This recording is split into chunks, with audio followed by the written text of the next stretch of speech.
Mettons un chiffre sur la table pour commencer notre exploration d'aujourd'hui, genre 250 millions d'euros. Oui, ça, c'est le montant estimé que le gouvernement belge perd chaque année à cause de la fraude sociale. Exactement. Et chaque fois que ce chiffre-là sort dans les médias, ça fait réagir tout le monde. Ah ben oui, on lance des commissions d'enquête, on resserre les règles, ça fait vraiment les manchettes partout. Sauf que, en parallèle, on a découvert dans nos recherches qu'il y a une autre fuite dans les budgets de l'État. Une fuite qui est beaucoup, beaucoup plus grosse. Tellement plus grosse. On parle pas de millions ici, on parle de milliards d'euros. Mais curieusement, l'État s'en accommode dans un silence presque total. C'est fou quand on y pense. Et c'est exactement ça qu'on explore aujourd'hui, ce phénomène qu'on appelle la sous-protection sociale. Ou le non-recours, comme les spécialistes disent. Dans le fond, on va décortiquer comment une administration publique peut se transformer en un véritable parcours à obstacles. Un parcours qui est conçu de manière tellement complexe que les citoyens les plus vulnérables finissent tout simplement par abandonner leurs propres droits. Et pour les gens qui nous écoutent et qui aiment les données solides, on s'appuie sur des rapports très pointus. Ouais, des sources vraiment robustes. On a les rapports des projets de recherche Tech et Belmod qui sont financés par la politique scientifique fédérale belge. Il y a aussi les analyses de l'ODNR, sur les trajectoires de pauvreté. Exact. Et notre mission aujourd'hui, c'est pas du tout de pointer du doigt un parti politique ou de prendre position. C'est vraiment de comprendre la mécanique. Comment est-ce qu'on perd un droit en cours de route? Quelles sont les vraies conséquences sur le terrain pour le monde? Et surtout, est-ce que le virage numérique des services de l'État vient aider ou si ça empire la fracture? Plongeons tout de suite dans les chiffres du projet Take, parce que ça n'a juste pas de bon sens de voir la taille de cet écart-là. C'est vrai que c'est frappant. Surtout pour un pays avec un filet social qui est censé être super solide. Tellement. Qu'est-ce que les données de Take qui sont allées jusqu'en 2022 nous montrent au juste? Les conclusions sont franchement brutales. Jusqu'à récemment, le non-recours, c'était invisible par définition. Oui, si tu demandes pas l'aide, t'es pas dans le système. L'État sait pas que tu manques à l'appel. Exactement.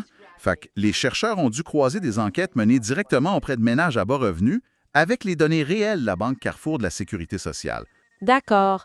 Puis ça a donné quoi comme résultat concret? Prenons le revenu d'intégration sociale, le RIS. En Belgique, c'est vraiment le dernier rempart avant l'extrême pauvreté. Le filet de sécurité ultime. C'est ça. L'étude démontre qu'entre 37 et 51 des personnes qui sont financièrement admissibles pour le recevoir, ils le touchent jamais. Attends, presque la moitié du monde qui a désespérément besoin de ce filet-là passe à côté? Oui, jusqu'à la moitié. C'est énorme. Mais c'est terrifiant.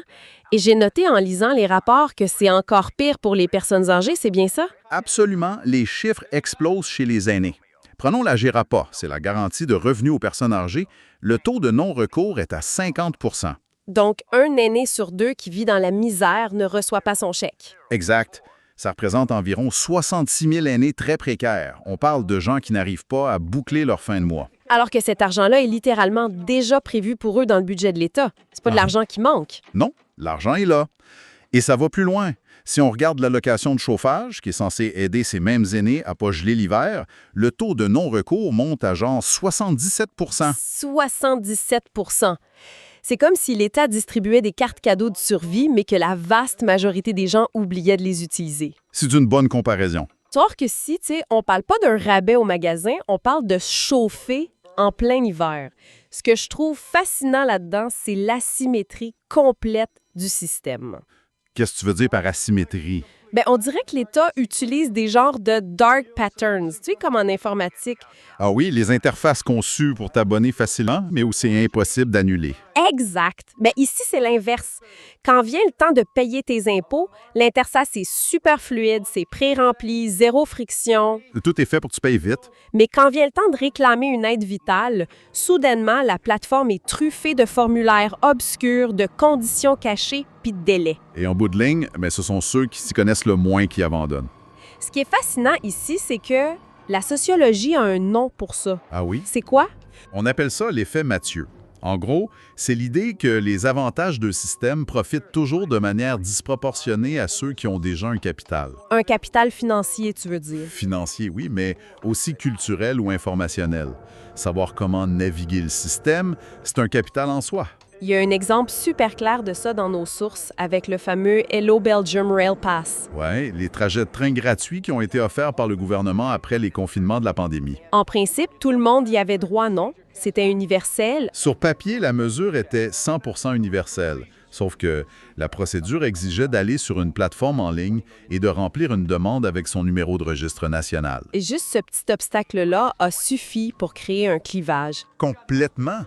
Les statistiques post-opération ont montré que 41% des ménages parmi les 20% les plus riches l'ont réclamé. D'accord. Et pour les ménages plus pauvres? Chez les 20% les plus pauvres, le taux est chuté à 30,9%. Wow! Donc même pour une patente aussi simple et positive que des billets de train, ajouter une condition administrative, c'est ajouter un filtre d'exclusion. Exactement. Ça désavantage automatiquement les moins utiles. Mais si l'argent est là et que le besoin est urgent, qu'est-ce qui se dresse concrètement entre la personne puis son chèque? Comment est-ce qu'on abandonne un droit essentiel? Pour comprendre cette friction-là, on peut utiliser la typologie de l'Odinor. C'est l'Observatoire des non-recours, c'est ça? Oui, c'est un modèle conceptualisé par le chercheur Philippe Warin et qui a été adapté à la réalité belge. Il déconstruit les chèques en 5 grands paliers. OK. Mettons qu'on suit le parcours d'une personne hypothétique. C'est quoi le premier mur qu'elle frappe? Le premier palier, c'est la non-connaissance. Notre individu ignore l'existence même de l'aide ou bien il comprend absolument pas les critères d'éligibilité. Parce que c'est rédigé dans un jargon juridique épouvantable. Souvent, oui. C'est hyper pointu. Ouais, mais je veux bien, sauf qu'on est à une époque où l'information est partout. Tu fais une recherche sur ton téléphone, tu trouves vite à quoi t'as droit, non? En théorie, mais la réalité du terrain est beaucoup plus fragmentée. Les aides sont réparties entre le fédéral, le régional, puis parfois le niveau purement local, la commune. Ah, fait que tu dois savoir exactement à quelle porte frapper, sinon tu tournes en rond. Exact. Mais disons qu'elle trouve l'information. Notre personne arrive alors au deuxième palier, la non-demande. Donc, elle sait qu'elle a en droit, mais elle fait rien. C'est ça. Elle renonce volontairement à entamer les démarches. Ça, c'est vraiment l'aspect qui m'a le plus troublé dans nos lectures. C'est dur de s'imaginer qu'on puisse avoir tellement faim ou tellement froid qu'on préfère ne rien demander du tout. C'est paradoxal, mais très courant. Les sources utilisent un terme fort pour ça, la pauvrophobie. La peur d'être perçu comme un pauvre, comme un profiteur. On a tellement martelé ce discours-là que franchir la porte d'un CPA devient une épreuve insurmontable. La honte, c'est un frein psychologique incroyablement puissant. Et il faut comprendre la mécanique des enquêtes sociales en Belgique pour débloquer ces fonds-là. C'est pas juste de remplir un petit formulaire, j'imagine. Pas du tout. Les demandeurs disent souvent qu'ils ont l'impression de devoir se dénuder financièrement. On leur demande de justifier la moindre petite dépense sur leur relevé bancaire devant un travailleur social. Mon Dieu! Faut que tu justifies pourquoi t'as acheté tel truc à l'épicerie, là. Ouais. Et parfois, on leur impose même des visites surprises à domicile pour vérifier leur mode de vie. Fait que pour beaucoup de monde, renoncer à l'aide, c'est la seule façon de garder une petite parcelle de dignité. C'est bouleversant. Mais mettons que la personne ravale sa fierté puis dépose quand même sa demande. J'imagine que le système trouve le moyen de faire dérailler ça, là. C'est exactement le troisième visage du problème, la non-réception. Le dossier qui disparaît dans les limes de la bureaucratie. Ouais, il se perd, ou l'administration réclame sans arrêt des nouvelles pièces justificatives, les rapports parlent de dossiers mammouths, puis pendant ce temps-là, les délais légaux explosent. OK, donc la personne attend dans le vide. Et le quatrième palier, c'est quoi? C'est la non-proposition. Ça arrive quand le demandeur est finalement en face d'un travailleur social. Mais le travailleur social, c'est lui qui est censé l'aider. Pourquoi il proposerait pas l'aide? Les rapports sont clairs là-dessus. C'est pas un manque de volonté des agents, c'est un effondrement structurel du réseau. Ils sont juste trop débordés. Exact. Les agents gèrent des volumes de dossiers qui n'ont pas d'allure. Ils ont littéralement plus le temps d'analyser la situation globale d'une personne. Fait qu'ils peuvent pas dire « Ah, avec votre profil, vous auriez aussi droit à cette prime-là pour le chauffage. » Non, ils font juste du traitement de crise d'urgence. Et ça nous mène au dernier palier, qui est particulièrement sévère en Belgique, l'exclusion.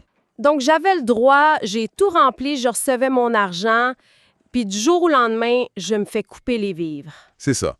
L'exclusion arrive souvent après une sanction, pour un détail technique, ou quand le gouvernement change une loi. Ils changent les règles du jeu en cours de route. Oui, ils redéfinissent constamment qui est jugé méritant et qui l'est plus, et boum, des milliers de personnes sont éjectées du filet social. Ça m'amène vraiment à me poser une question de base. L'État belge a des bases de données ultra performante pour traquer nos impôts au centime près, non? Très performante, oui. Alors pourquoi on continue d'exiger que les citoyens les plus vulnérables prouvent leur précarité avec des tonnes de paperasse? Pourquoi on ne croise pas juste les données? C'est le cœur du problème. Nos recherches pointent vers deux murs systémiques massifs. Le modèle familial patriarcal puis le virage numérique. Commençons par le modèle familial. C'est le bout que je trouve qui passe pas pantoute. Explique-nous ça. La sécurité sociale belge, elle a été bâtie il y a longtemps autour de la figure du chef de ménage. L'homme qui travaille puis qui ramène l'argent. Exact. Ce principe-là a pratiquement pas évolué. Aujourd'hui, il structure l'accès aux aides sous ce qu'ils appellent le concept de cohabitation. Comment l'État peut pénaliser le simple fait de partager un appartement? En 2025, la colocation, c'est la norme pour tellement de monde. La logique de l'État, c'est que si tu partages un toit, tu mutualises tes dépenses. Le loyer, l'électricité, l'épicerie. Donc, il coupe dans ton chèque. Drastiquement. Nous prenons notre fameux revenu d'intégration sociale.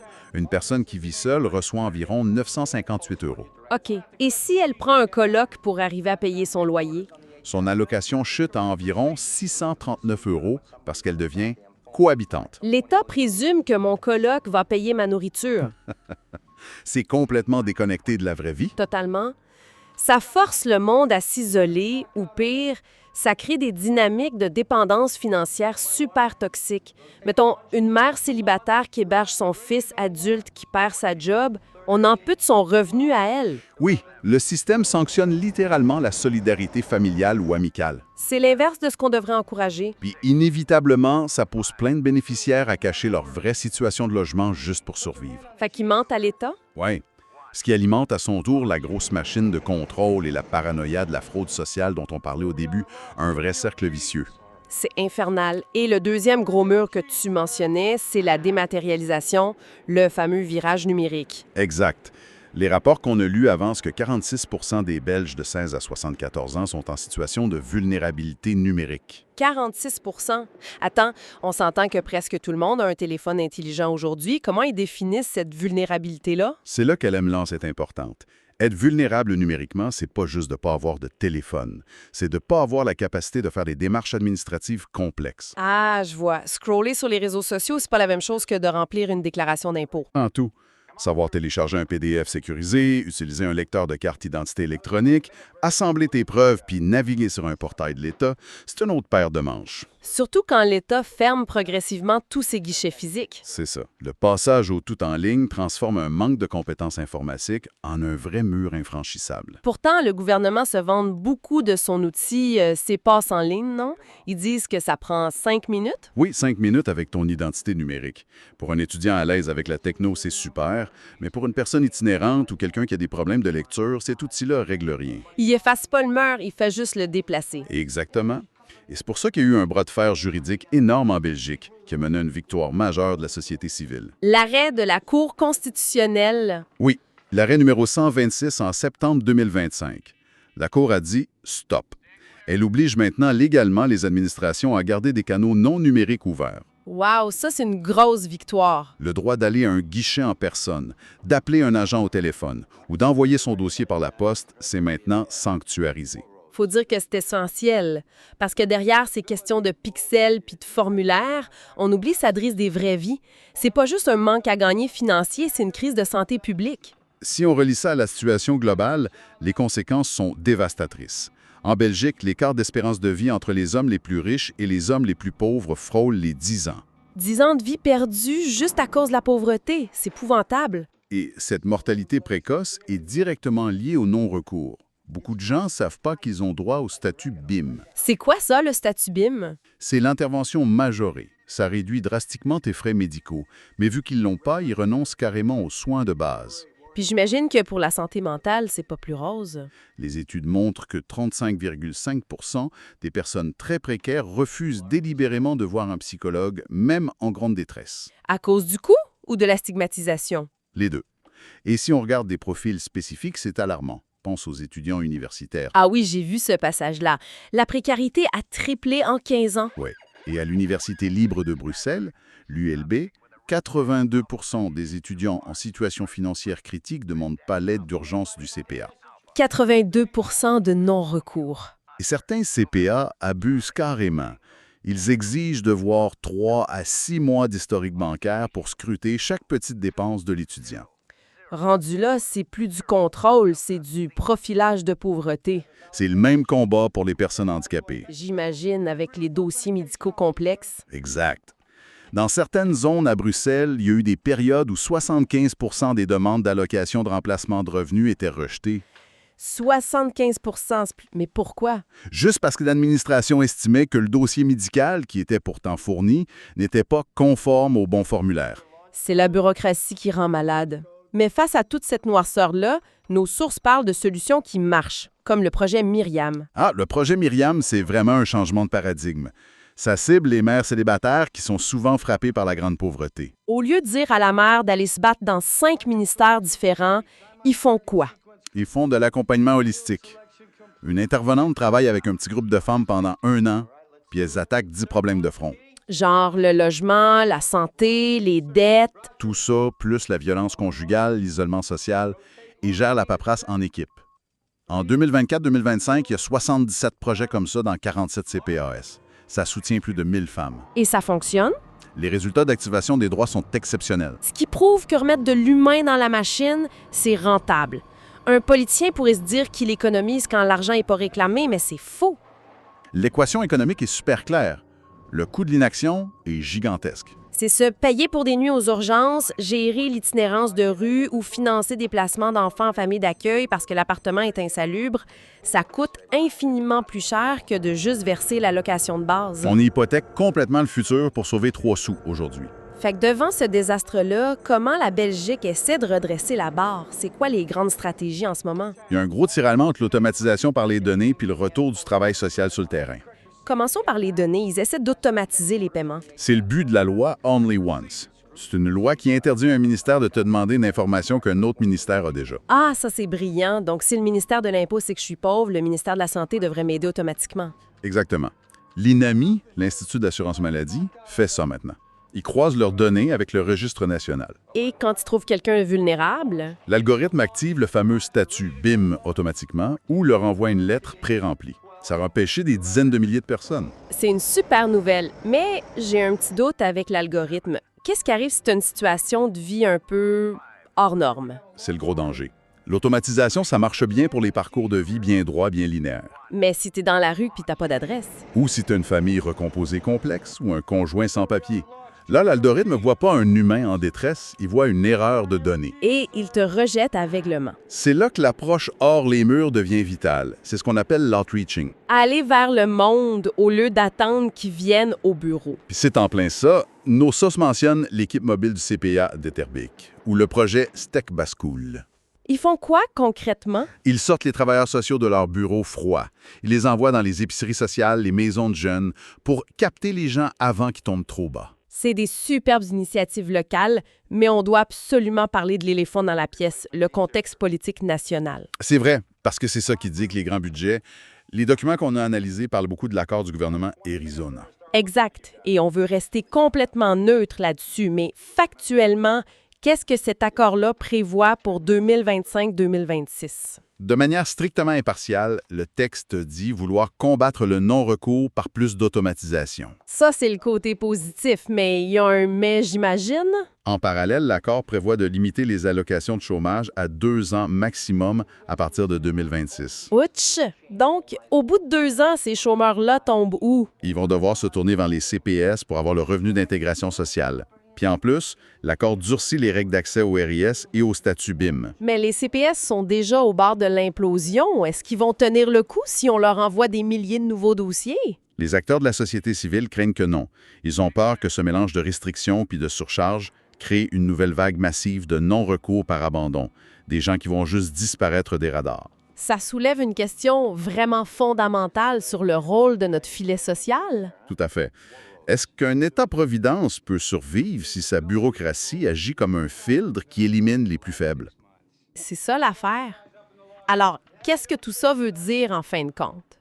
Ce qu'on retient de cette plongée dans les données belges, c'est que le non-recours, c'est pas un bug ou un petit accident. Non, c'est presque le mode de fonctionnement par défaut de la machine. Un système qui met toute la charge de la preuve sur les épaules de ceux qui ont le moins d'énergie pour se battre. C'est vrai que des projets comme Myriam montrent qu'on peut faire autrement, mais la pente est raide.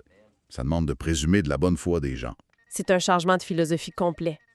Puis je voulais laisser notre auditoire avec une dernière pensée un peu provocatrice là-dessus. Je t'écoute. Imaginez un instant que tout cet argent-là non réclamé, ces milliards d'euros, soit perçu pour ce qu'il est vraiment, c'est-à-dire un prêt à taux zéro invisible et totalement forcé que les citoyens les plus pauvres accordent à l'État à chaque année. C'est une façon très puissante de le voir. Et si on inversait la logique? Au lieu de féliciter les gouvernements pour les 250 millions de fraudes qu'ils attrapent, on les évaluait sur leur capacité à distribuer 100 des budgets d'aide qui sont prévus. Est-ce qu'on concevrait nos services publics de la même façon? Sûrement pas. Ça changerait absolument tout.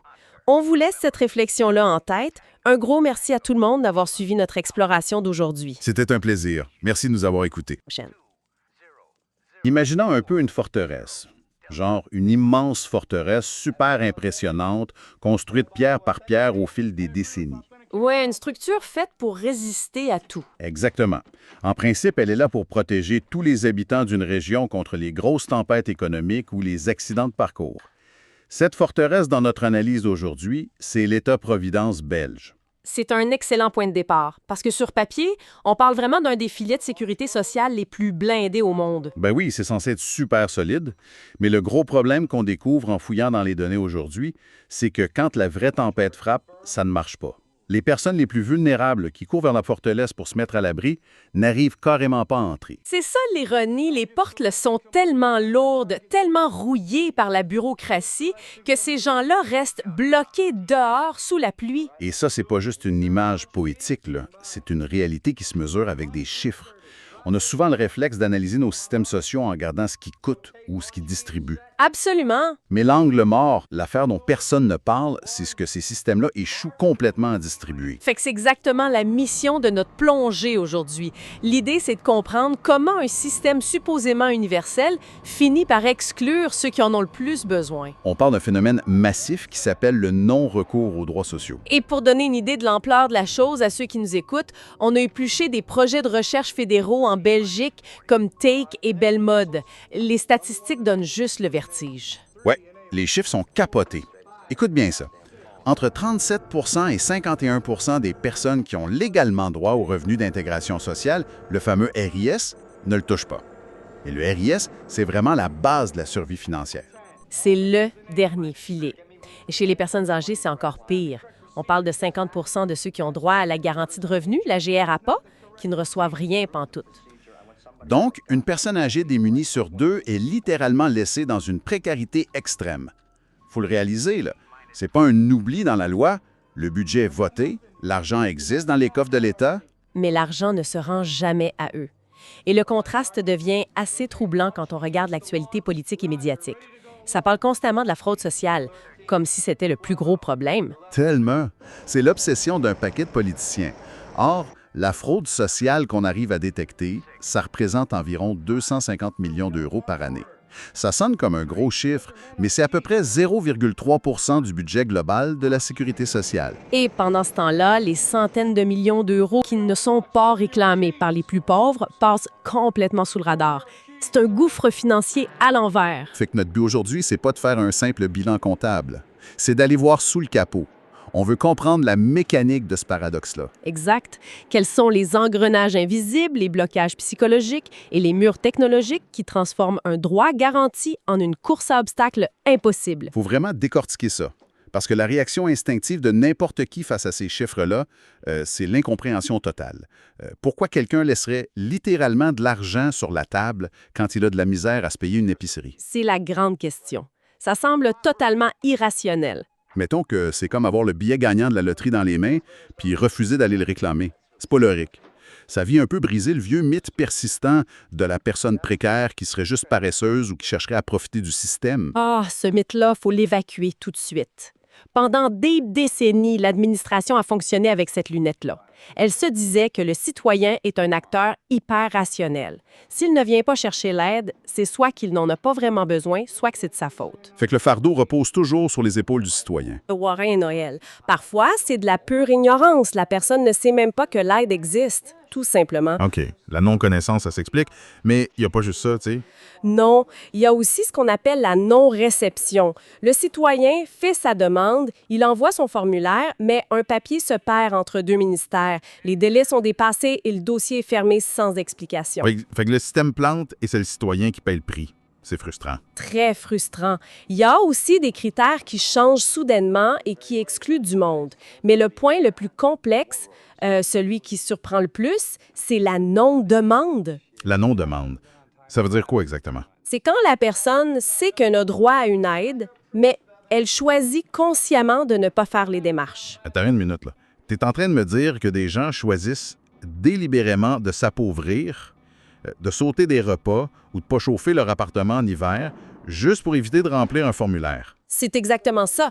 Il faut l'expliquer comment ça peut être un choix rationnel, tu vas me dire. Ben oui, parce que vu de l'extérieur, ça n'a aucun sens. Ça devient rationnel quand on comprend le coût psychologique monumental qu'exige l'aide publique. Pousser la porte d'un centre public d'action sociale, un CPA en Belgique, c'est pas comme aller retirer un 20 pièces au guichet automatique. Non, j'imagine qu'il y a un peu plus de paperasse. C'est bien pire que de la paperasse.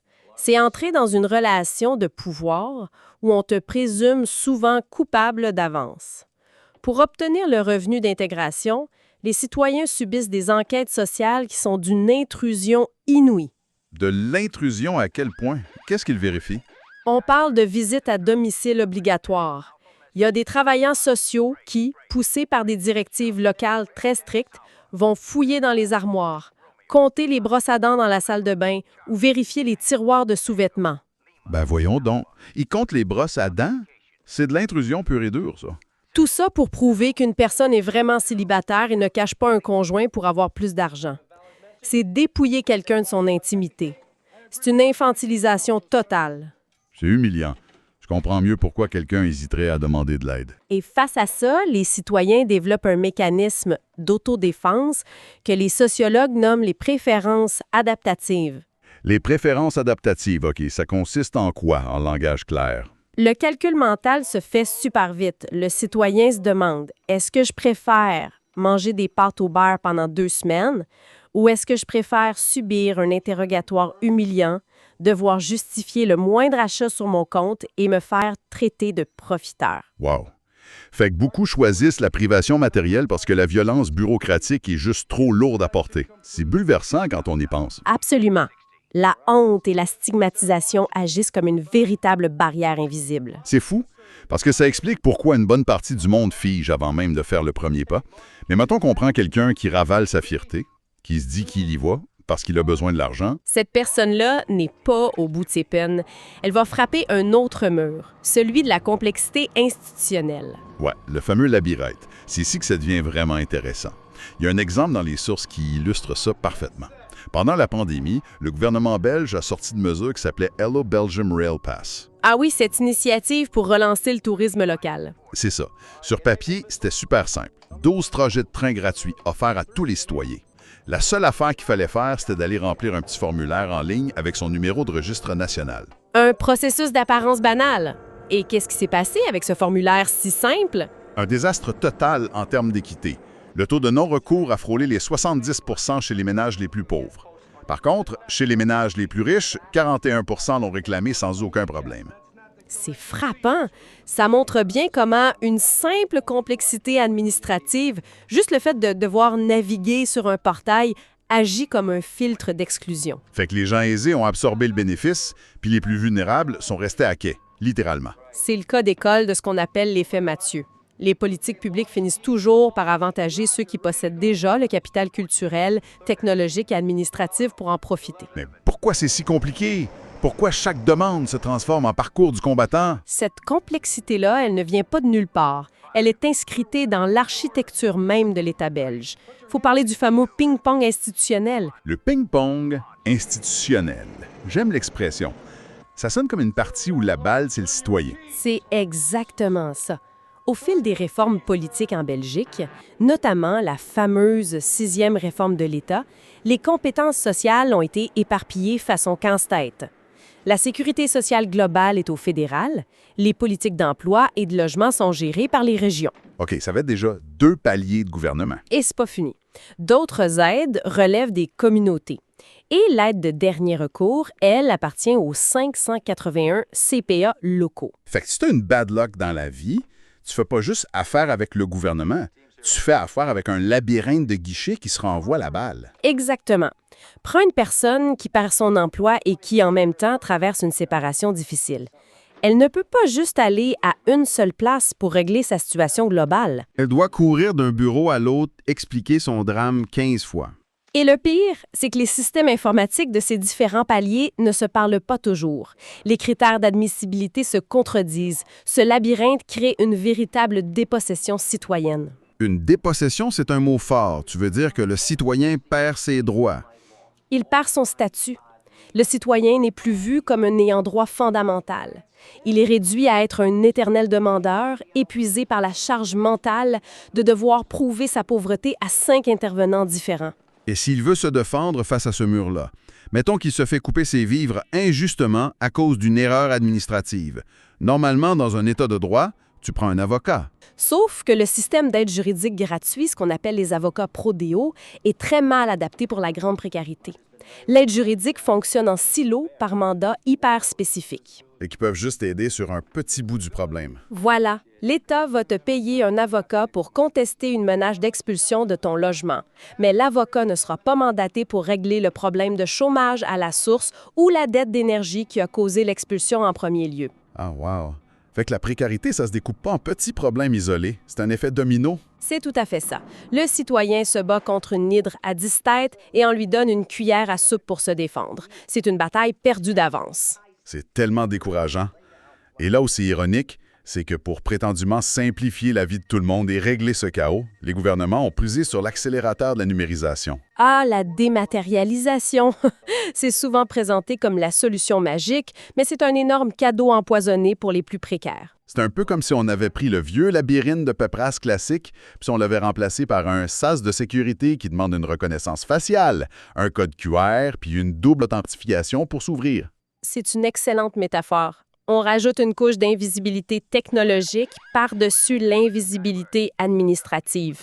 Comment on peut exiger de quelqu'un en situation de survie d'utiliser un portail en ligne ou de gérer des documents PDF quand les fondations même de l'accès à Internet ne sont pas là?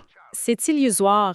Les statistiques du baromètre de l'inclusion numérique sont super claires là-dessus. Près de 46 % des Belges âgés de 16 à 74 ans sont en situation de vulnérabilité numérique. 46 %, c'est presque la moitié de la population. Et si on regarde spécifiquement à Bruxelles, chez les personnes peu qualifiées, ça grimpe à 70 %. La numérisation de l'État s'accompagne d'une fermeture massive des guichets physiques. Fait qu'en fermant le guichet, on élimine la seule personne capable d'agir comme décodeur humain.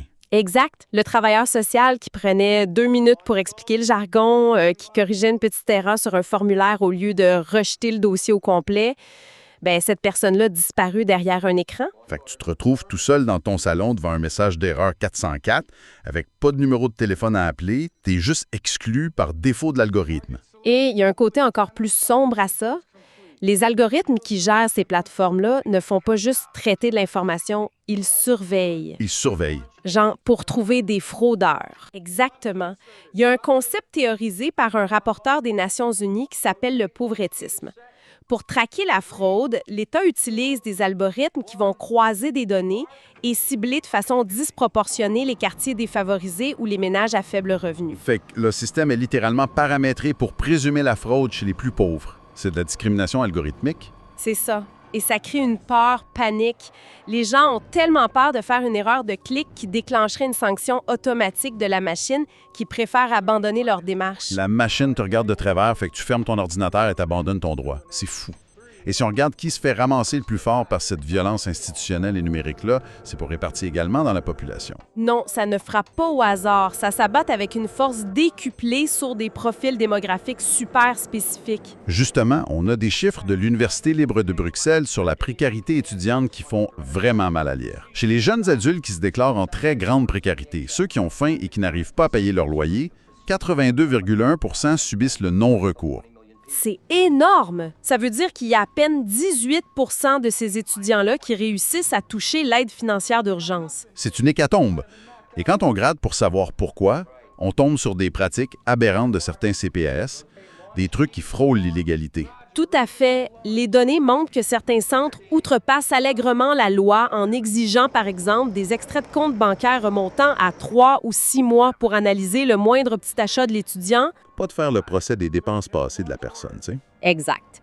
Si un étudiant de 19 ans doit justifier pourquoi il a acheté un café ou un chandail en février pour avoir le droit de manger en mai, il va se sentir jugé et il va juste virer de bord. C'est des barrières arbitraires qui poussent carrément la jeunesse vers l'insécurité alimentaire ou vers des jobs au noir juste pour survivre. Mais il y a un autre groupe qui mange de la claque solide, ce sont les mères célibataires. Ah oui, les données sont claires là-dessus. À Bruxelles, 86 % des familles monoparentales sont gérées par des femmes seules. Et ces femmes se heurtent de plein fouet à ce qu'on appelle la réglementation sur le statut de cohabitant. Le statut de cohabitant. OK. Comment ça fonctionne et pourquoi c'est si punitif? C'est un mécanisme qui crée des effets de seuil d'une brutalité sans nom.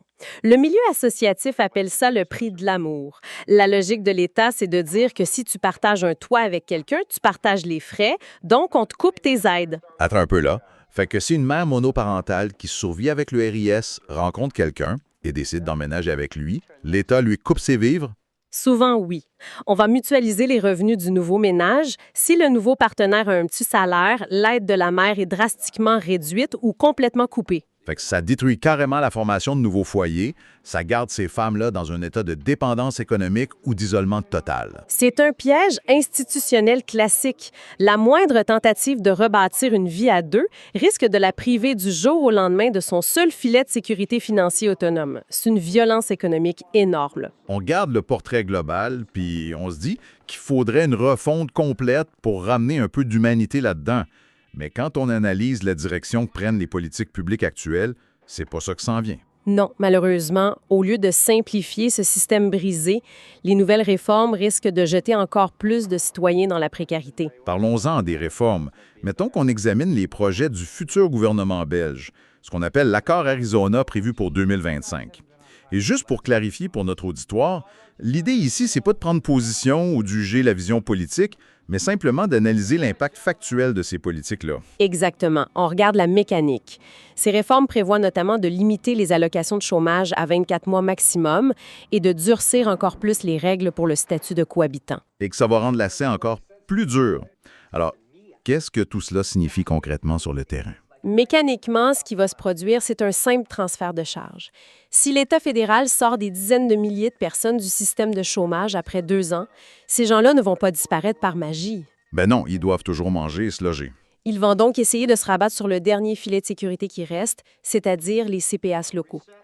Or, ces centres agissent déjà comme amortisseurs de dernier recours et ils sont au bord de l'implosion. Fait qu'en créant cet afflux massif, on va complètement saturer les travailleurs sociaux qui sont déjà débordés. C'est inévitable. S'ils sont submergés par des ouvertures de dossiers d'urgence, ils n'auront techniquement plus 1 minute à consacrer à l'accompagnement humain. Ils n'auront plus le temps d'informer les gens sur les autres aides auxquelles ils ont droit. Ça va juste créer une explosion de la non-proposition de droit. Le système va littéralement s'étouffer avec sa propre paperasse. Exactement. Et ça soulève une question importante parce que ça a un impact qui déborde largement des finances personnelles des gens. Ça attaque directement la confiance envers les institutions publiques. De la rupture du contrat social, carrément. Oui, et il y a un outil scientifique super intéressant là-dessus, l'indicateur ISAD 2025 de l'IWEPS, qui mesure l'accès aux droits fondamentaux. Quand on superpose la carte du non-recours avec la carte électorale, la corrélation saute aux yeux. C'est-à-dire, qu'est-ce qu'on voit sur ces cartes-là? Dans les zones où la pauvreté et le non-recours explosent, l'abstentionnisme, les votes blancs et le cynisme politique crèvent le plafond. C'est prouvé scientifiquement, le non-recours cause le retrait civique. C'est logique, dans le fond. Si tu passes des années à te faire rejeter par l'administration, à faire des files d'attente pour te faire traiter avec suspicion par un algorithme, tu développes un ressentiment profond. L'État, en n'assurant pas l'effectivité des droits, tue la participation démocratique à petit feu. Le citoyen se dit, si l'État m'ignore, pourquoi je ferais l'effort de voter pour lui? Si l'État t'ignore, tu ignores l'État. C'est un constat lourd, très lourd, mais en fouillant bien dans les sources, il y a quand même des petites lueurs d'espoir. Il y a des initiatives locales qui prouvent qu'on n'est pas obligé de rester pris dans ce modèle de méfiance. Absolument. Il y a des endroits où l'administration utilise son intelligence pour aider les gens au lieu de les bloquer. Prends l'exemple de la ville de Gand, en Flandre. Qu'est-ce qu'ils font de différent à Gand? Eux, ils ont décidé de renverser le fardeau de la preuve. Ils croisent leur propre base de données informatiques pour identifier de manière proactive les citoyens qui vivent sous le seuil de pauvreté. Au lieu d'attendre que la personne vienne quêter de l'aide avec un formulaire, la Ville octroie automatiquement les réductions scolaires ou les aides au transport. C'est ce qu'on appelle l'automatisation proactive des droits. Et ça change complètement la donne. Ça redonne de la dignité. Il y a un autre exemple fascinant qui vient du CPAS de Malines. En Belgique, pour obtenir un revenu d'intégration au taux pour personnes isolées, qui est vital quand tu te sépares, tu dois prouver que tu as entamé une procédure de divorce officielle. Sauf que payer un avocat et les frais de justice quand t'as pas un sou pour manger, c'est le serpent qui se mord la queue, ça bloque complètement la procédure. Alors le CPAS de Malines a pris une décision radicale. Ils paient eux-mêmes les frais d'avocat liés au divorce pour ces citoyens-là. En levant ce frein financier de manière proactive, ils débloquent le droit au Erius. C'est de l'ingéniosité administrative pure. Ça prouve qu'une autre mécanique est possible, que l'administration peut être un facilitateur au lieu d'être un obstacle. Au fond, si on résume tout ce qu'on a vu aujourd'hui, le constat est clair. Le non-recours aux droits sociaux, l'argent qui reste sur la table, c'est pas une anomalie ou un petit bug. C'est devenu une caractéristique systémique, le mode de fonctionnement par défaut de l'État-providence. C'est ça. L'automatisation des droits, comme à Gand, ça peut aider à colmater les fuites, c'est sûr, mais la solution ultime nécessite de réparer la plomberie au complet. Faut passer d'un système basé sur la méfiance et le contrôle excessif à un système basé sur l'inconditionnalité et la confiance. Si on se contente de numériser un système qui est fondamentalement basé sur la suspicion, on ne fera que créer des citoyens encore plus invisibles numériquement. Le changement de paradigme est obligatoire. C'est très bien dit. Et pour terminer là-dessus, j'ai une réflexion qui ressort vraiment de toutes ces données. Une idée forte que je veux laisser à tout le monde pour ruminer un peu. Je t'écoute. Si la bureaucratie est tellement complexe qu'il faut un diplôme universitaire pour la comprendre, un ordinateur dernier cri pour l'utiliser, puis une assistance juridique parfaite juste pour prouver aux autorités qu'on a faim ou qu'on n'arrive plus à payer son chauffage, Ouais. est-ce que ce droit-là existe encore vraiment? Ou est-il simplement devenu une belle illusion rassurante, imprimée sur un morceau de papier que plus personne n'arrive à lire? C'est fou de penser qu'il y a des centaines de millions de dollars, enfin d'euros, vu qu'on parle de la Belgique aujourd'hui, qui dorment dans les coffres de l'État. Ouais, c'est une image assez frappante. Ben oui, puis surtout quand des gens qui en ont désespérément besoin et qui y ont légalement droit gèlent littéralement en plein hiver parce qu'ils n'ont pas accès à cet argent. Tout à fait. Quand on épluche les données sur la protection sociale, c'est exactement ce qui se passe. C'est vraiment troublant. Les chiffres du rapport TEC de 2022 sont genre ahurissants. Ils sont difficiles à ignorer, ça c'est sûr. Fait qu'en Belgique, jusqu'à 77 % des personnes qui sont admissibles à l'allocation de chauffage ne voient jamais la couleur de cet argent. On parle de gens vulnérables, hein? Ouais. Et ce n'est pas tout. Non, c'est ça. Pour la garantie de revenus aux personnes âgées, ce qu'ils appellent la GRAPA, c'est la moitié des aînés admissibles qui passent dans le beurre. Fait qu'aujourd'hui, notre plongée documentaire s'attaque à ce scandale silencieux. Un scandale qui coûte très cher socialement, oui. Exactement. Et surtout, on va regarder comment les citoyens peuvent utiliser la loi de façon concrète pour riposter. Et pour vraiment saisir l'ampleur du problème, il faut mettre ces chiffres-là en perspective avec d'autres obsessions politiques. Tu sais, on entend constamment parler de la fraude sociale. Ah oui, les politiciens font des campagnes entières là-dessus. C'est ça. Sauf que si on regarde les données réelles, la fraude sociale détectée, ça représente à peine 0,3 % du budget de la sécurité sociale belge. Voyons donc, c'est complètement marginal. C'est extrêmement marginal. Puis pendant ce temps-là, le non-recours aux aides, donc l'argent qui devrait légitimement être versé pour sortir les gens de la misère, ça représente des sommes astronomiques qui restent bloquées. C'est ça qui n'a pas d'allure. Tu sais, souvent, on a tendance à blâmer les gens. On se dit qu'ils ont juste à remplir leurs papiers. C'est le réflexe commun, ouais. Mais l'expérience de la Flandre durant la crise de la COVID-19 prouve hors de tout doute que c'est faux. Au début de la pandémie, le gouvernement a offert un premier supplément aux allocations familiales. Oui, je me souviens de ce cas-là. La seule condition, c'était qu'il fallait le demander activement en remplissant un formulaire. Le résultat est burlesque. Près de 90 % de la population visée ne l'a pas réclamé. 90 % de non-recours, c'est énorme. Les données fiscales. Et là, magie. le taux de non-recours a fondu à presque 0%. Ce cas de figure-là est super fascinant parce qu'il nous force à changer complètement notre vocabulaire. Comment ça? Mais dans la recherche et de plus en plus dans les cercles juridiques, on abandonne carrément l'expression non-recours. Ah oui, hein? On dit quoi d'abord? On parle dorénavant d'ineffectivité des droits. OK, ineffectivité. La nuance est importante, j'imagine. Crucial même. Parce que le terme non-recours, ça sous-entend qu'il y a un échec de la part de l'usager, qu'il a manqué de volonté ou qu'il n'est pas assez compétent. Genre, c'est de sa faute s'il n'a pas eu l'argent. Exactement. Alors que l'ineffectivité, c'est imputer la faute à l'architecture même de nos institutions. C'est la complexité des formulaires, les guichets inaccessibles, la numérisation forcée. Qui laisse sur la touche ceux qui n'ont pas Internet à la maison, mettons. C'est en plein ça. La thèse centrale qui ressort de toute notre documentation, c'est que l'État n'a pas seulement le devoir de ne pas causer de tort. Il a une obligation positive et proactive d'informer la population. Et de verser ce qui est dû. Mais comment on fait pour forcer une machine aussi lourde à assumer ses responsabilités? Parce que pendant longtemps, poursuivre le gouvernement, c'était comme essayer de poursuivre un nuage. Ouais, c'était pratiquement impossible. C'est là que nos sources pointent vers un changement de paradigme majeur, le fameux nouveau livre 6 du Code civil belge. On dirait que les règles du jeu viennent d'être écrites. C'est une révolution juridique, ni plus ni moins. Le 1er janvier 2025, le livre 6 du Code civil est entré en vigueur en Belgique pour moderniser tout ce qui touche à la responsabilité extra-contractuelle. OK, et qu'est-ce que ça change dans les faits? Bien, l'article sur lequel on doit vraiment s'arrêter, c'est l'article 6.4.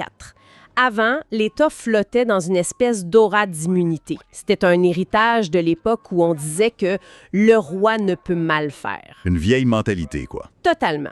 Mais cet article 6.4 consacre maintenant l'égalité de traitement absolue entre les personnes physiques, comme vous et moi, et les personnes morales de droit public. Attends. Fait que si je comprends bien, on peut désormais traîner l'État en cours puis exiger des dommages et intérêts avec les mêmes règles que si je poursuivais un entrepreneur qui a mal refait ma toiture. Précisément. L'État fédéral, les régions et les centres publics d'action sociale, ce qu'on appelle les CPA là-bas, sont soumis au droit commun. Ah wow, c'est majeur. Oui. Mais pour gagner ce genre de cause, il faut démontrer la fameuse trinité de la responsabilité civile. OK, c'est quoi cette trinité-là? Numéro 1, une faute de l'administration. Numéro 2, un dommage. Ça peut être une perte financière nette, l'aggravation d'une situation de pauvreté ou même le stress d'avoir perdu son logement parce que l'aide n'est pas arrivée à temps. Ouais, un dommage réel. Et le troisième? Et troisième, c'est le lien causalité. Il faut prouver que la faute administrative a directement causé cette misère-là. Ah, OK, choix. Mais là où notre documentation devient un peu contre-intuitive, c'est sur la question de savoir qui poursuivre exactement. Ouais, c'est là que ça se complique un peu. Ben oui, parce qu'instinctivement, si une loi est mauvaise puis qu'elle bloque l'accès à l'aide sociale, on a envie de poursuivre le gouvernement central, le législateur, tu sais. C'est logique de penser ça. Sauf que les avocats conseillent aujourd'hui de ne surtout pas faire ça. Pourquoi? Le grand patron est-il rendu intouchable? Ça nous amène à un arrêt extrêmement récent et complexe de la Cour de cassation qui date du 5 septembre 2025. C'est vraiment cet arrêt-là qui a forcé les juristes à changer de cible stratégique. Qu'est-ce qui s'est passé avec cette cour-là? Il faut comprendre la mécanique des cours constitutionnelles. Parfois, une loi est effectivement jugée inconstitutionnelle parce qu'elle brime un droit social. La Cour annule la loi. OK, fait que logiquement, on pourrait se dire, parfait, le législateur a fauté, il doit dédommager tout le monde. Si la Cour suprême dit qu'une loi est illégale, c'est clairement la faute du gouvernement qui l'a votée, non? En théorie, oui. Mais c'est là qu'intervient une pirouette juridique très puissante. Une pirouette? Oui. Très souvent, pour éviter de créer un trou noir dans le budget de l'État puis de forcer le remboursement immédiat de milliers de citoyens, la Cour constitutionnelle va utiliser un mécanisme de sauvegarde. Genre, ils annulent la loi, mais pas tout de suite? C'est ça. Elle annule la loi pour le futur, mais elle décide de maintenir les effets de cette loi-là pour le passé. Voyons donc. En d'autres termes, elle dit c'était illégal, mais on va faire comme si ça ne l'était pas, jusqu'à aujourd'hui pour éviter le chaos budgétaire. C'est incroyablement pratique pour le ministère des Finances. En effet, et l'arrêt de la Cour de cassation de 2025 vient solidifier ce bouclier-là. La Cour dit que si les effets sont maintenus dans le temps, la loi annulée reste un titre juridique valide pour cette période-là. Fait que le gouvernement n'est pas responsable. Exact. Le dommage financier subi par le citoyen n'est pas juridiquement causé par la loi du législateur. Il est causé par la décision de la Cour constitutionnelle de maintenir les effets. Et j'imagine qu'on ne peut pas poursuivre la Cour constitutionnelle. Vraiment pas. Fait que l'État législateur bénéficie d'une immunité temporaire de facto. D'accord. Donc, frapper à la porte du gouvernement central pour demander réparation, c'est rendu un cul-de-sac. Mais alors, vers qui on se tourne pour obtenir justice? On pivote vers ce qu'on appelle les administrations d'exécution. Les acteurs locaux, en fait, eux, n'ont pas ce bouclier législatif-là. OK. On parle de qui exactement? En Belgique, le système est particulier. L'argent n'est pas toujours distribué par un seul gros ministère. Il passe par les centres publics d'action sociale, les CPES, mais aussi par des organismes de paiement indépendants. Comme quoi, hein? Par exemple, ce sont souvent les syndicats de travailleurs ou la CAPAC qui versent les allocations de chômage et ce sont les mutuelles de santé qui gèrent les indemnités de maladie. Ah, je savais pas. Fait que c'est eux qui gèrent l'argent au final? C'est ça. Ces entités d'exécution-là sont nos nouvelles cibles. Si elles gèrent mal un dossier, elles sont pleinement responsables devant la loi. OK. Et en lisant nos notes, j'ai vu qu'il y a un concept juridique de 1963 qui est une véritable arme secrète pour les citoyens qui veulent poursuivre, la notion d'organe. Comment ça fonctionne au juste? C'est une notion redoutable, oui, qui facilite énormément la vie des gens en cours. Historiquement, pour poursuivre une institution, il fallait souvent identifier l'employé spécifique qui avait fait l'erreur. Puis prouver que lui, personnellement, a fait le faute. Exactement, ce qui est super difficile. Mais la jurisprudence de 1963 change la donne en introduisant l'idée qu'un comité ou un conseil d'administration agit comme un organe indissociable de la personne morale. Fait que pas besoin de trouver le nom du fonctionnaire fatigué au guichet numéro 4. Pas en tout. Prenons un CPAS. Si le Conseil de l'action sociale prend la décision formelle de refuser une aide à un citoyen qui y avait droit, il agit en tant qu'organe. OK. Et ça engage immédiatement la responsabilité civile objective de l'institution tout entière. Le citoyen n'a pas à fouiller dans les rouages internes de la bureaucratie pour prouver qui a mal calculé quoi. La mauvaise décision en soi suffit. Je vais me faire l'avocat du diable une seconde. Blâmer l'entité locale, le petit bureau de quartier, ça semble presque injuste, non? Comment ça? Ben, ces gens-là travaillent souvent avec des systèmes informatiques archaïques, il manque cruellement de personnel, puis le gouvernement central ne leur donne clairement pas assez de budget pour traiter la demande. C'est très vrai. Fait que, est-ce qu'une administration locale ne peut pas juste dire au juge « Écoutez, on n'a pas les moyens de faire mieux, c'est un cas de force majeure. » C'est l'argument classique de l'administration, oui. On plaide le manque de moyens, la crise imprévisible, le système informatique qui a planté. Mais la vérité, c'est que les tribunaux ne l'achètent plus. Sérieux? Ouais. Il y a eu une décision charnière de la Cour du travail de Bruxelles le 4 mai 2023. Dans un dossier qui concernait la crise de l'accueil, l'État a essayé de plaider la cause étrangère, l'événement de force majeure. La Cour a dit quoi? La Cour a balayé l'argument du revers de la main. Elle a répondu que cette crise-là perdurait depuis des mois et qu'elle relevait d'une inorganisation pure et simple de l'État. Wow! Le principe en droit est super clair. Nul ne peut se prévaloir de sa propre turpitude. Une branche de l'État ne peut pas utiliser son propre sous-financement chronique pour justifier qu'elle bafoue le droit des citoyens. La responsabilité est inévitable. C'est fort. Bon, on a établi que l'État et ses antennes locales sont responsables. Mais décortiquons un peu ce qu'est un acte fautif. Allons-y. Parce qu'au-delà d'une erreur mathématique sur un chèque, qu'est-ce qui constitue une faute administrative? Nos sources mettent beaucoup l'accent sur la Charte de l'assuré social, une loi de 1995. Cette charte-là, c'est vraiment la pierre angulaire des droits sociaux en Belgique. Elle impose des obligations de service très, très strictes. Ce que la jurisprudence récente nous enseigne, c'est que la faute de l'administration, elle se trouve rarement dans une action malveillante. Ah non? Elle se trouve où d'abord? La faute écrasante, c'est le silence. Le simple fait de ne rien faire, de se taire, c'est une faute civile. Oui, absolument. Et l'article 3 de cette charte en est le meilleur exemple. Il traite de l'information proactive. En 2009, un arrêt de la Cour de cassation est venu donner de vraies dents à cet article-là. Dans quel sens? Bien, si l'administration a dans ses propres bases de données des informations qui démontrent qu'une personne remplit les conditions pour recevoir une aide, elle a l'obligation légale de la contacter de sa propre initiative. Sans blague, le citoyen n'a même pas à faire de demande écrite. Exact. Si le ministère a l'information sur ses serveurs, mais reste muet en attendant que la personne vulnérable se manifeste d'elle-même, l'État commet une faute claire. Attends, c'est énorme, ça. C'est carrément dire à la bureaucratie, vous avez les données, c'est à vous de bouger. Tout à fait. Et ça va plus loin que ça. Je vois dans nos documents qu'on mentionne aussi l'article 4 et l'article 9. Ouais. L'article 4, lui, impose une obligation de conseil. Par exemple, si une administration voit qu'un citoyen risque de perdre son allocation parce qu'il a oublié de s'inscrire à un registre communal spécifique, elle doit le prévenir. Fait que si elle le laisse perdre ses droits sans rien dire, c'est une faute. C'est une faute de conseil, oui. Et l'article 9 alinéa 3, c'est mon préféré. C'est officiellement la fin de ce qu'on appelle familièrement le niaisage de guichet. Ah, le grand classique. Vous n'avez pas le formulaire bleu, allez au bureau au centre-ville, ce n'est pas notre département. Voilà, exactement ça. En vertu de cet article, si un citoyen dépose une demande au mauvais endroit, l'administration incompétente n'a pas le droit de le renvoyer chez lui bredouille.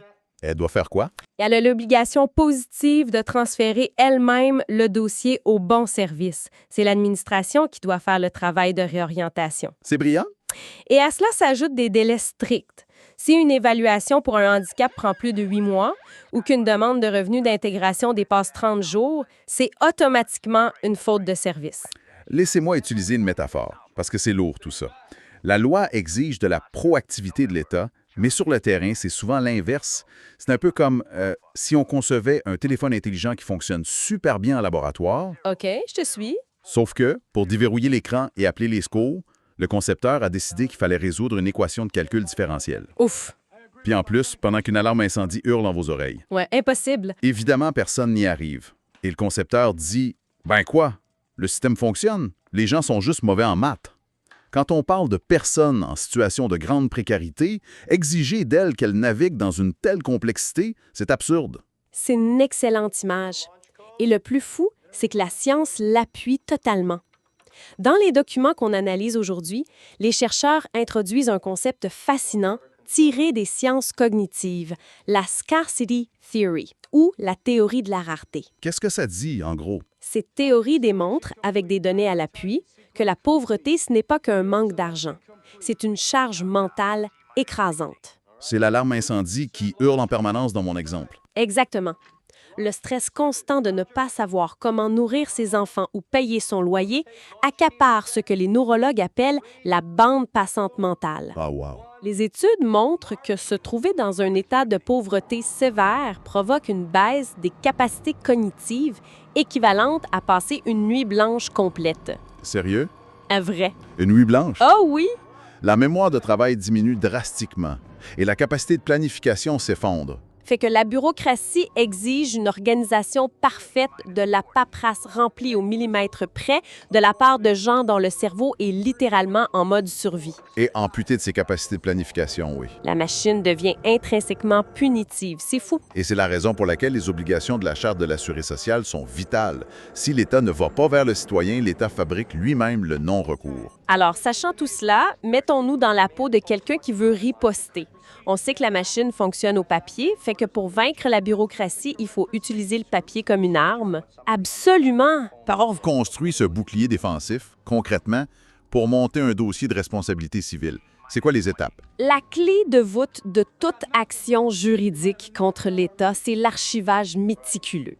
Puisque l'administration exige des preuves de tout, le citoyen doit faire exactement la même chose et documenter la moindre interaction. On garde tout, quoi. Tout. La fondation du dossier, ce sont les accusés de réception. C'est l'élément le plus important. Si vous déposez un document au guichet, vous devez exiger une preuve de dépôt avec la date et le nom de l'agent. Et si la personne au guichet refuse de m'en donner un, on s'entend que ça arrive. Si ça arrive, il faut trouver un moyen de prouver ce refus.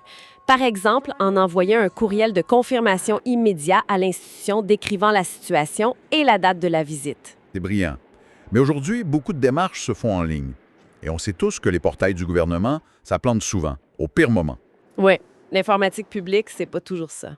On fait quoi quand on a passé 2 heures sur un formulaire et qu'on reçoit un gros message d'erreur rouge à la fin? Capture d'écran. Systématiquement, prenez des photos avec votre téléphone s'il faut, surtout si le dysfonctionnement vous fait dépasser un délai légal. OK, on monte un dossier blindé. Oui. L'autre grand pilier de la preuve, c'est la décision de refus elle-même. Souvent, l'administration va juste dire non oralement au guichet ou par un vague appel téléphonique. Puis ça vaut rien en cours. Un refus oral, ça s'envole au vent devant un juge. Il faut exiger avec insistance une décision motivée par écrit, toujours. OK, fait qu'une fois qu'on a constitué cette armure de preuves-là, c'est quoi le premier pas offensif? Dès la première contestation administrative, avant même de parler de poursuites formelles, il faut invoquer noir sur blanc les fameux articles 3, 4 et 9 de la Charte de l'assuré social. Juste les nommer dans la lettre. Oui, ça envoie un message super clair à l'institution. Ça leur dit le citoyen connaît ses droits et il sait que votre silence ou votre mauvais conseil constitue des fautes civiles. J'imagine que ça doit faire bouger les choses. Souvent, oui. Rien que ça débloque miraculeusement des dossiers sans même avoir à aller plus loin. Bon, soyons réalistes 2 secondes. Engager un avocat pour poursuivre un CPA sous une mutuelle, ça coûte cher. C'est le paradoxe ultime, il faut de l'argent pour poursuivre l'État parce qu'il ne nous donne pas l'argent qu'on n'a pas. C'est un immense frein, je te l'accorde, mais il y a un filet de sécurité qu'il ne faut pas oublier. Lequel? Il faut absolument solliciter l'aide juridique de deuxième ligne. C'est ce qu'on appelait avant le bureau d'aide juridique. En fonction des revenus, ça permet d'avoir un avocat dont les honoraires sont couverts partiellement ou totalement par l'État. C'est un droit fondamental. C'est bon à savoir. Et il faut faire attention au calendrier, j'imagine. Le droit adore les dates limites. Ah oui, la loi est impitoyable avec le temps. Pour contester une décision de refus d'aide sociale devant le tribunal du travail, le délai de rigueur est généralement de 3 mois. 3 mois, c'est vite passé. Très vite. Si on rate cette fenêtre, la décision devient définitive. Ensuite, pour intenter l'action civile en réparation du dommage sous le livre 6, donc pour obtenir une indemnisation financière à cause du tort subi, le délai de prescription est de 5 ans. 5 ans à partir de quand? À partir du moment où le citoyen a connaissance du dommage et de l'identité de l'administration fautive. L'ironie dans tout ça, c'est que pour se libérer de la pauvreté causée par la lourdeur administrative, le citoyen doit se transformer lui-même en un bureaucrate d'élite. C'est exactement ça. Il faut pallier les failles de la machine en devenant un expert en archivage. C'est épuisant juste à y penser. C'est une charge de travail monstrueuse. Et c'est pour ça que la littérature insiste sur un point très important. Personne ne devrait faire ça seul.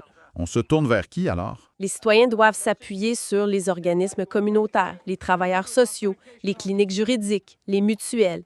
Ce sont eux qui peuvent absorber une partie de cette fameuse charge cognitive dont on parlait tantôt et aider à monter le dossier. Fait que pour résumer, cette plongée documentaire, le non-recours aux aides, cet argent qui dort dans les coffres pendant que les gens souffrent, ce n'est pas une fatalité individuelle, c'est une défaillance systémique. Absolument. Mais avec l'arrivée du livre 6 du Code civil, la jurisprudence qui pointe les administrations locales et la Charte de l'assuré social, on a maintenant un arsenal juridique solide pour exiger des comptes à l'État. L'arsenal existe, oui, et c'est une excellente nouvelle, mais on doit quand même rester très vigilant face à l'avenir.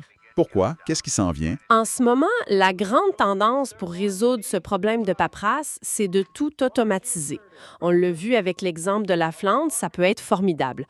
On remplace les formulaires par des bases de données qui octroient les droits toutes seules. Ça semble être la solution parfaite, non? Ça semble parfait, oui. Mais cette automatisation cache un côté très sombre. Et nos documents pointent vers le scandale des Pays-Bas, la tristement célèbre Toes-Logan affaire. La quoi? Qu'est-ce qui a dérapé avec leur système automatisé? C'est une histoire terrible. Pour lutter contre la fraude sociale tout en automatisant les allocations familiales, le gouvernement néerlandais a mis en place des algorithmes de contrôle, sans aucune supervision humaine. Aïe, la machine décide seule. C'est ça.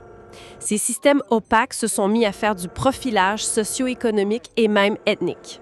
Voyons donc. Remboursement de plusieurs années d'allocation pour des erreurs purement administratives, genre une signature manquante ou une double nationalité flaguée par la machine. 26 000 familles. Oui, des vies entières ont été ruinées, des familles ont été poussées à la faillite de manière automatique, froide et implacable, tout ça pour chasser une fraude qui n'existait pratiquement même pas. Ouf, ça fait vraiment froid dans le dos.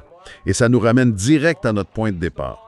On veut réparer cette machine bureaucratique brisée, la rendre fluide et prompte à aider les gens vulnérables. Ouais, on veut le beurre et l'argent du beurre. C'est ça. Mais on se retrouve au bord d'un précipice technologique. Fait que comment trouver le juste équilibre entre un État qui utilise la technologie pour tendre la main automatiquement à ceux qui en ont besoin et un État qui sert de ces mêmes algorithmes pour surveiller, profiler puis punir les plus faibles avec une efficacité terrifiante? C'est le grand défi de notre époque. C'est la grande question que ce dossier nous laisse pour la prochaine décennie, en effet. Merci de nous avoir accompagnés dans cette analyse approfondie. C'était vraiment éclairant. À la prochaine.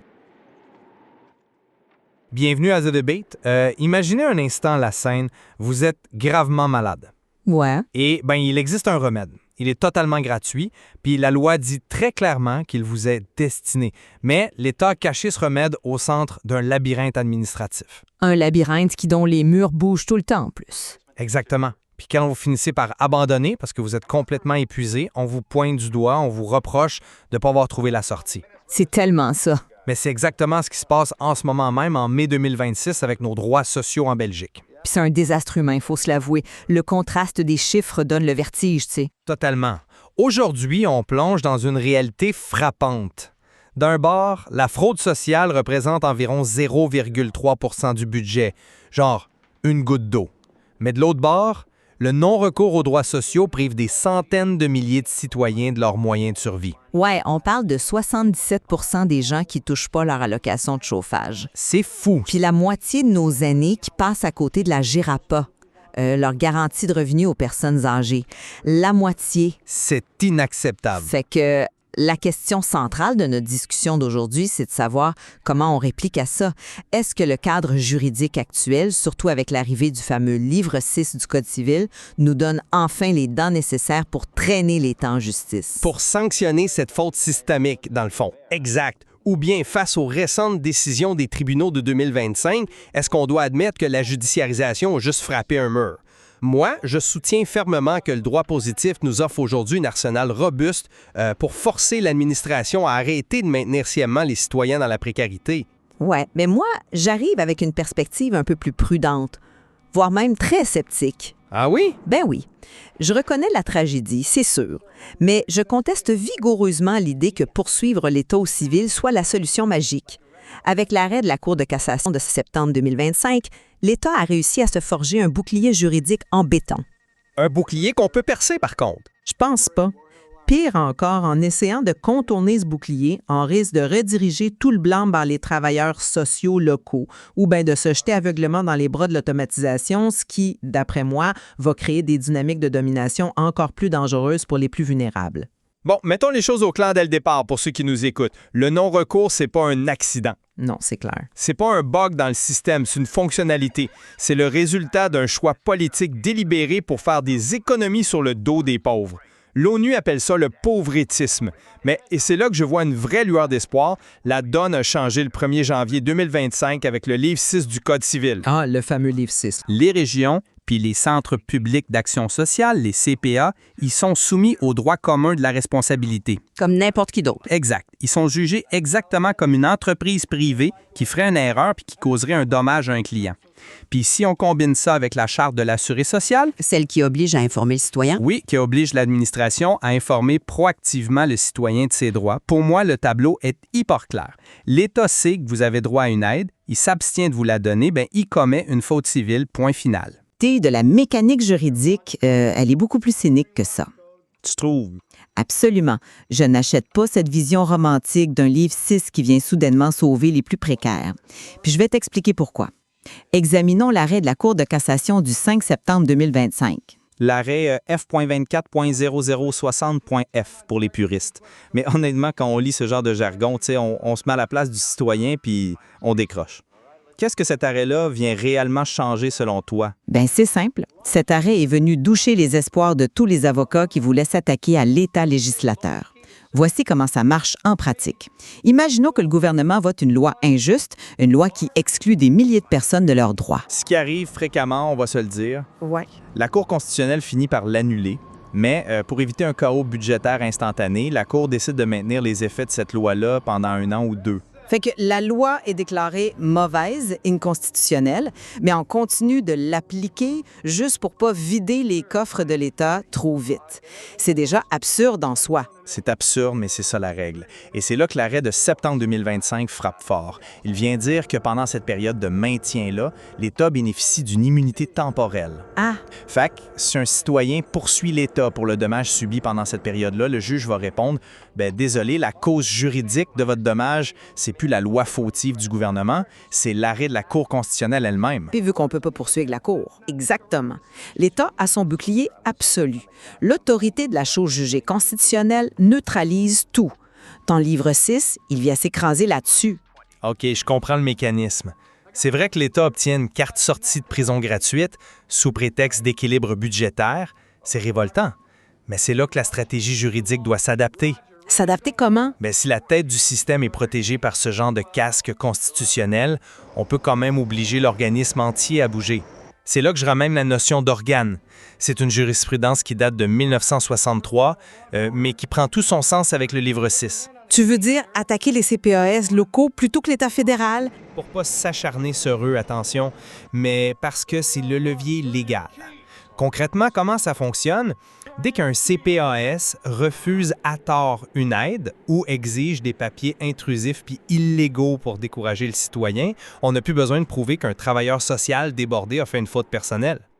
C'est l'institution qui mange le coup. Voilà. C'est la responsabilité civile objective de l'institution qui est engagée.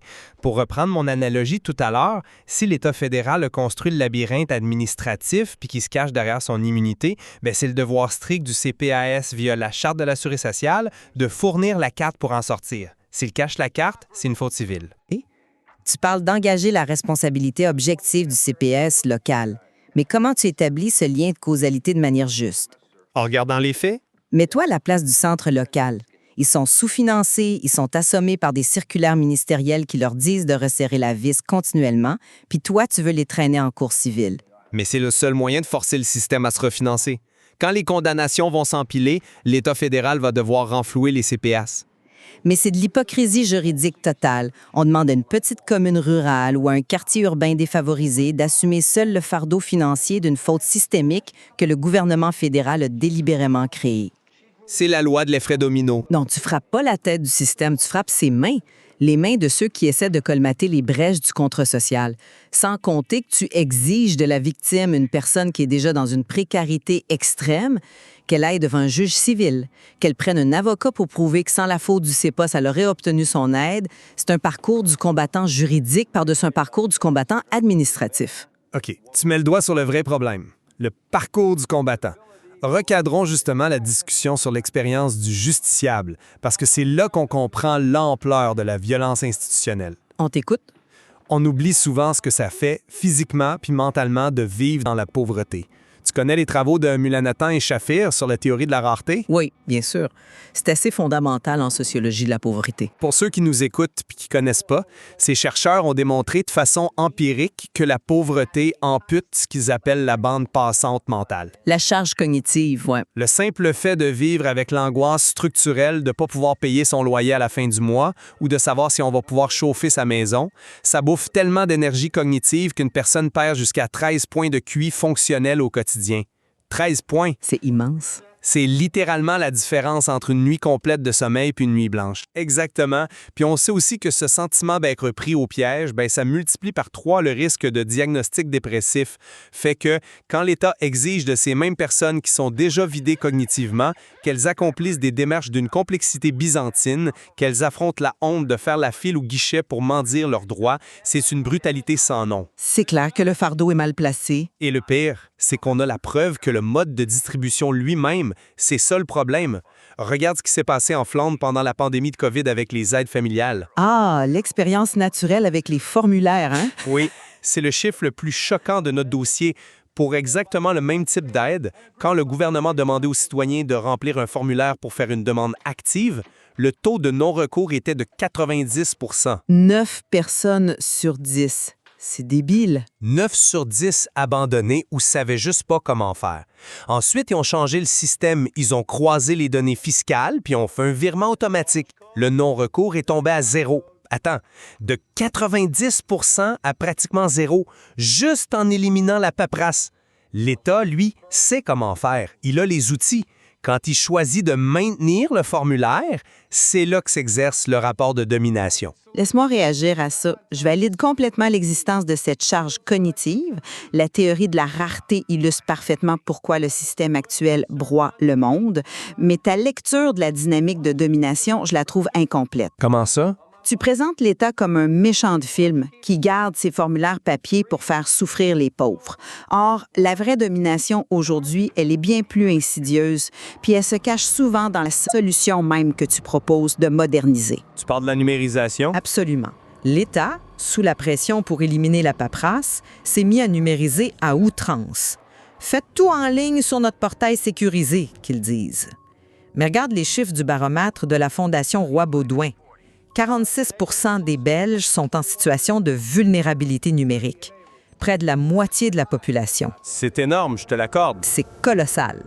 Donc, en fermant les guichets physiques pour automatiser puis forcer le numérique, l'État crée ce qu'on appelle l'effet Mathieu. L'accumulation des avantages. Exactement. Paradoxalement, les aides sociales, qui sont censées aider les plus pauvres, finissent par profiter à ceux qui sont les mieux dotés en capital culturel et numérique. Ceux qui savent naviguer sur les portails sécurisés obtiennent leurs droits. Les marginaux, eux, ils disparaissent carrément des radars. Puis, tu crois vraiment que le livre 6 puis les tribunaux vont régler cette exclusion profonde? Ce que le sociologue Robert Castel appelait la désaffiliation? S'ils sont condamnés à payer, oui, ils vont devoir changer leur méthode, tu sais. Mais ils ne payent pas. Regarde la réalité du terrain. Prends l'arrêt Camara contre Belgique de la Cour européenne des droits de l'homme en 2023. C'était sur l'accueil des demandeurs d'asile. C'est combien de jugements condamnant l'État belge n'ont jamais été exécutés? C'était dans les milliers, je crois. Près de 10 000. 10 000 décisions de justice que le gouvernement a simplement ignorées, rangées dans un tiroir. En poussant tout vers la judiciarisation, tu vas juste engorger un système de justice civile qui est déjà à genoux. Tout ça pour obtenir des bouts de papier que l'État, dans son arrogance institutionnelle, va refuser d'appliquer. C'est sûr que l'arrêt Camara puis ses 10 000 jugements bafoués, c'est une tâche indélébile sur notre démocratie. C'est un scandale absolu, mais on ne peut pas capituler. C'est pas une question de capituler. Capituler face à ça, c'est accepter formellement que l'État est au-dessus de ses propres lois. Et pour revenir à ton point sur la numérisation, je pense que tu confonds deux choses très différentes. Il y a la numérisation forcée des démarches pour le citoyen, et il y a l'automatisation en amont par l'État. Éclaire-moi sur la différence que tu y vois, parce que sur le terrain, ça finit souvent par être la même machine d'exclusion. Pas du tout. Je suis 100% d'accord que forcer une dame de 75 ans à télécharger une application mobile pour demander sa prime de chauffage, c'est ridicule puis violent. C'est justement pour ça que je milite pour l'automatisation proactive. Proactive. Oui, le citoyen n'a rien à faire, ni papier, ni clic. Prends le flux BIM, l'intervention majorée de l'INAMI ou ce que fait la Caisse d'allocation familiale Famille-Wall en Wallonie. Eux, ils croisent les données. Exact. Ils ont l'obligation légale de détecter activement les enfants qui n'ont pas reçu leurs droits. Comment? En croisant simplement les bases de données de la Banque Carrefour de la Sécurité sociale, la machine de l'État se parle à elle-même, elle identifie que tu as le droit, puis elle te l'envoie. Point barre. C'est un bel idéal mis sur papier. Mais ça existe déjà, c'est ça l'affaire. Le refus de généraliser ce système à tous les droits sociaux, c'est une faute de carence. Pose-toi la question, puis je pose la question à ceux qui nous écoutent.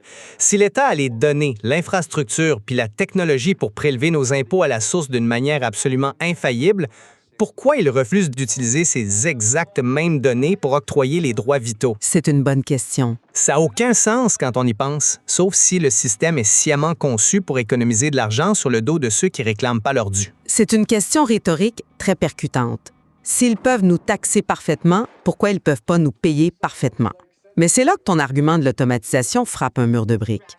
L'histoire très récente nous donne une leçon terrifiante sur ce qui se passe quand on confie l'État social aux algorithmes. Tu vas me parler des dérives. Évidemment. Tu parles de croiser les bases de données comme si c'était une magie bienveillante, un processus neutre.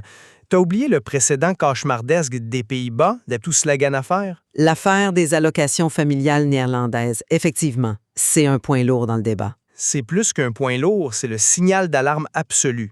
Sous couvert de moderniser, de simplifier et d'automatiser, l'administration néerlandaise a branché ses algorithmes sur les bases de données fiscales.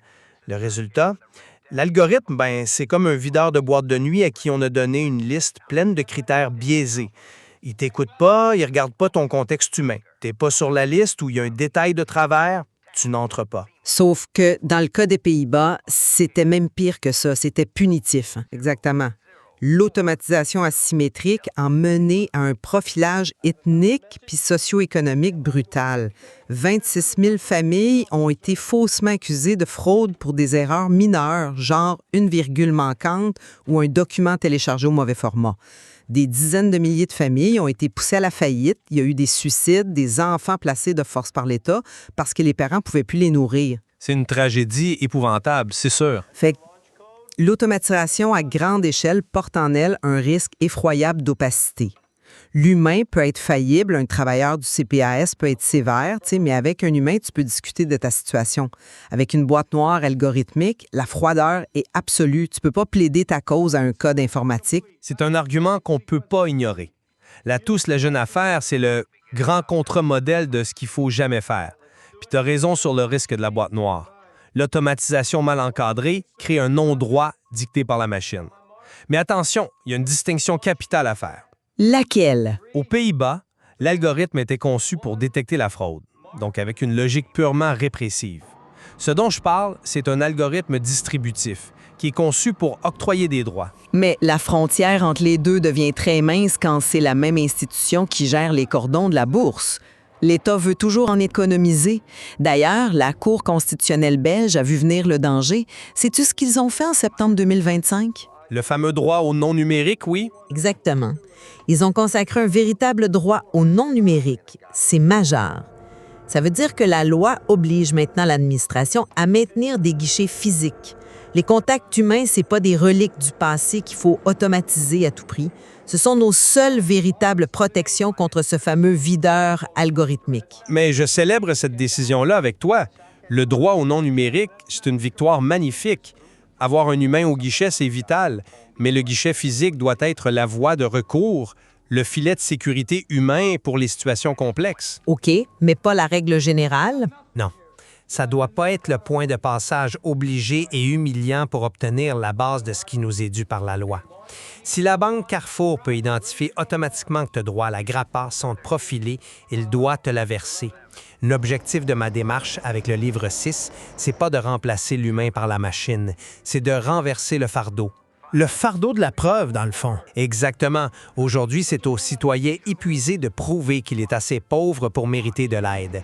Avec les actions en justice civile, on veut obliger l'État à prouver qu'il a tout mis en œuvre pour te donner ton droit. C'est le camp philosophique du débat, tu sais. À qui incombe la charge d'activer le contrat social? Je comprends ton idéal puis les nobles, mais je maintiens que confier cette révolution sociale à des juges civils dans des tribunaux de première instance, c'est illusoire. C'est le seul outil qu'on a. Mais la justice, par nature, elle regarde dans le rétroviseur.